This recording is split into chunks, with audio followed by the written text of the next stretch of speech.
미디안과 이스라엘의 300명의 군대, 오늘 12절 말씀을 보면 이 미디안의 군대가 숫자가 셀 수 없을 정도로 많이 모여 있음을 알 수가 있습니다. 숫자를 셀 수 없을 정도로 수많은 적군 앞에 싸우기 위해 집결해 있는 이스라엘 군대의 숫자는 300명입니다. 이 300명이라고 하는 숫자는 32,000명 모여있던 이스라엘 군대에서 줄여서 하나님께서 300명만 딱 남기신 것이지요. 이것을 통해서 하나님 주시는 메시지는 분명합니다. 무엇입니까? 사람의 힘이 작아질수록 내가 하나님 앞에서 연약해질수록 하나님의 힘은 더 크게 나타나고 더 크게 역사한다라고 하는 거예요. 우리는 내가 강해져야 된다라고 생각을 합니다. 그게 우리가 지금까지 배우고 자랐던 교육이고 우리들의 삶의 자리인 문화가 던져주는 메시지죠. 내 힘이 세야 나를 지킬 수 있고 내가 잘 될 수 있다. 그러나 하나님께서 오늘 말씀을 통해서 또 성경을 통해서 우리에게 전해주시는 메시지는 분명합니다. 너의 힘이 작아지고 내가 연약해져야 내가 역사하고 너를 도와 붙잡아 세워준다. 내가 작아질 때 하나님의 역사하는 힘은 더 크게 나타난다고 하는 것입니다. 그런데 이렇게 사람의 힘을 특별히 기드온에게 하나님께서 역사하시고 깨닫게 해주셔서 기드온이 자꾸 사람의 힘이 많아야 뭔가 할 수 있다라고 생각하는 그 마음을 줄이는 과정에서 우리들도 그 줄어지는 힘을 보면서 두려움의 마음이 자꾸 생기는 것을 느끼게 되죠. 이 기드온도 하나님께서 자기를 부르실 때부터 두려워했습니다. 전쟁에 나아가는 것도 두려워했습니다. 군인의 숫자를 줄여야 된다라고 하는 것도 두려워했습니다. 그런데 그 줄이는 과정 속에 하나님께서 이 기드온에게 참으로 많은 증거를 보여주셨죠. 기드온이 하나님 앞에 어떤 증거를 구했든지 여러분 기억하십니까? 아마 기억하실 줄 압니다. 하나님 은혜 가운데 하나님 내가 정말 이 전쟁을 나가서 싸워야 될 사람이 맞습니까? 라고 했을 때 그 증거를 구했죠. 그 광야 벌판에 양의 털을 혹해 놓고 양의 털에만 이슬이 내려야 되고 또 한 번은 어떻습니까? 양의 털에는 이슬이 내리지 않고 주변 땅에만 이슬이 내려야 하고 참 어떻게든지 억지를 피워가지고 하나님의 뜻에 불순종하고 싶어하는 그 기드온의 모습이 그대로 나타나는 그 증표를 원했음에도 불구하고 하나님은 연달아 그 두 번의 증표에 다 응답해 주시죠. 이 기드온이 이런 증거를 구하는 모습이 바로 우리의 모습입니다. 내가 하나님 앞에서 작아지는 것이 두려워지는 것. 그래서 하나님 앞에서 자꾸 증거와 확증을 요구하는 우리들의 모습이 있다라고 하는 것이죠. 영국의 유명한 복음주의 신학자 존 스타트는 이런 말을 했습니다. 하나님 말씀을 대할 때 믿을 준비뿐만 아니라 순종할 준비 또한 되어 있어야 한다. 이렇게 말했습니다. 우리가 하나님 말씀으로 은혜 받기를 간절히 소망하죠. 듣기는 참 많이 듣고 싶어 합니다. 그런데 존 스타트의 말에 의하면 듣고 믿는 것뿐만 아니라 깨달음을 주실 때 순종할 준비까지 하고 있는 우리가 되어야 한다라고 하는 것입니다. 하나님은 기드온이 온전하게 하나님 말씀에 순종할 수 있도록 도와주십니다. 이렇게 좋으신 하나님이 어디 있습니까? 어떻게든지 도망가고 싶어서 하나님 앞에 표중을 구하는데 하나님께서는 기드온에게 온전한 믿음과 확신을 주시기 위해서 기드온이 요청하는 것마다 다 응답해 주시죠. 무엇을 목표로? 순종하는 기드온 만들기는 목표를 향해서 하나님이 도와주신다라고 하는 거예요.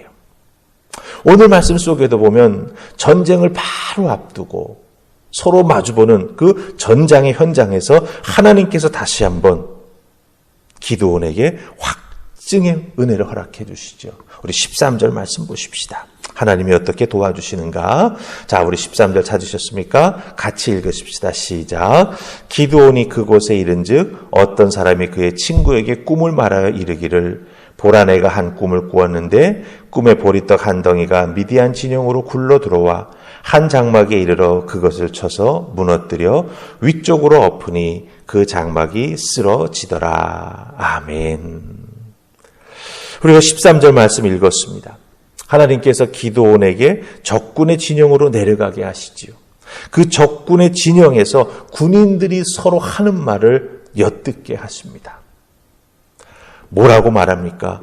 굴러온 보리떡 한 덩이가 이 미디안 진영을 무너뜨리는 꿈을 꾼 것을 이야기합니다. 아무리 꿈이지만 이건 너무하다 싶습니다. 그런데 그 꿈을 들은 친구가 뭐라고 말합니까? 참으로 그 해몽이 기가 막히죠. 하나님께서 미디안 모든 진영을 기드온의 손에 넘겨주었다라고 15절에서 말하는 것을 14절, 15절 말하는 걸 보게 됩니다. 야, 꿈 꿨더니 그 꿈을 해몽해주는 친구의 말이 하나님께서 미디안의 모든 진영을 기드온의 손에 붙여주었다. 기드온이 바로 보리떡입니다. 두려워 자꾸 증거를 원하는 기드온이 보리떡으로 나타나고 있죠. 그런 기드온에게 하나님께서 증거를 다시 한번 적군의 입을 통해서 들려주시고 확증시켜 주신다라고 하는 거예요. 하나님 믿고 순종하라. 적군의 입을 통해서 하나님께서 지금 기드온의 귀에 들려주고 계시다라고 하는 것입니다. 오늘 우리들에게도 이 기드온에게 들려주시는 하나님의 말씀, 전해주시는 메시지가 있습니다. 아무것도 의심하지 말고 두려워하지 말고 믿고 순종하는 하나님의 사람이 되라 우리에게 말씀하고 계십니다. 하나님의 말씀 듣고 순종하는 자, 하나님의 역사하시는 은혜를 덧입게 됩니다. 하나님은 평범하고 소심한 농부 기드온을 큰 용사로 세우십니다. 죽어 말라 비틀어진 뼈들을 하나님 말씀에 순종하여 생기를 불어넣어 주셔서 큰 군대로 만드십니다. 물을 더 좋은 포도주로 변화시켜 주십니다. 예수님의 제자로서는 실패했던 베드로를 하나님께서 성령의 능력을 덧입게 하셔서 초대교회의 지도자로 만들어 세우십니다. 여러분 기억하십시다. 하나님은 작은 것을 크게 쓰시는 하나님이십니다. 하나님 앞에 작아지는 자를 하나님은 능력을 덧입히셔서 하나님의 용사로 세워주십니다. 그러기에 하나님 앞에서 나의 힘, 나의 생각은 작아져야 합니다. 나의 죄성과 나의 욕심은 더욱더 작아져야 합니다. 아니, 내 죄성과 욕심은 하나님 앞에서 사라져버리고 없어져야 합니다. 하나님은 우리에게 크고 대단한 것을 요구하시는 게 아닙니다. 오직 하나님 앞에서 말씀 듣고 순종하는 순수한 믿음을 소유한 그 어린아이와 같은 심령이 되기를 우리에게 원하고 계시다라고 하는 거죠. 생각이 복잡하십니까? 뭔가 내 힘으로 이루어낼 것이 있다고 생각하시면서 자꾸 애쓰십니까? 그렇다고 한다면 오늘 말씀을 꼭 기억하시기 바랍니다. 하나님 앞에 작고 낮아지는 자, 내 생각을 자꾸 하나님 앞에서 줄여가는 자, 그 작아지려고 하는 자에게 하나님께서 은혜를 베풀어 주신다라고 하는 거죠.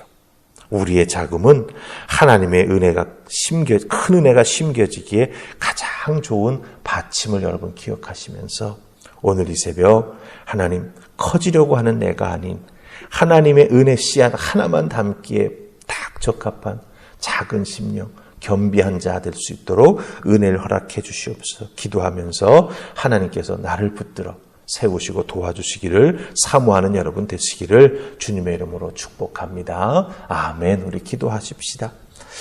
좋으신 하나님 은혜 감사합니다. 이 새벽 저희들 주의 전으로 부르셔서 기드온에게 말씀하시며 기드온에게 역사하시는 하나님의 모습을 다시 한번 확인시켜 주시니 감사합니다.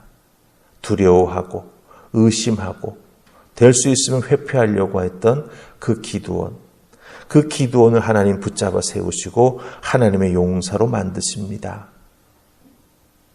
그 기드온을 향해서 베풀어 주시는 하나님의 은혜와 하나님의 손길을 보면서 우리들도 그 은혜, 그 손길을 덧입기를 소망합니다. 하나님 앞에 겸비하게 하시고 은혜를 바라는 만큼 은혜의 순종에 움직여 나아가는 우리가 될 수 있도록 준비된 믿음 허락하여 주시옵소서. 오늘 나의 삶의 자리에서도 하나님 말씀 듣고 은혜 받고 순종하며 행동에 나아가는 우리 모두가 되기를 소원하옵고 예수님 이름으로 기도하옵나이다. 아멘.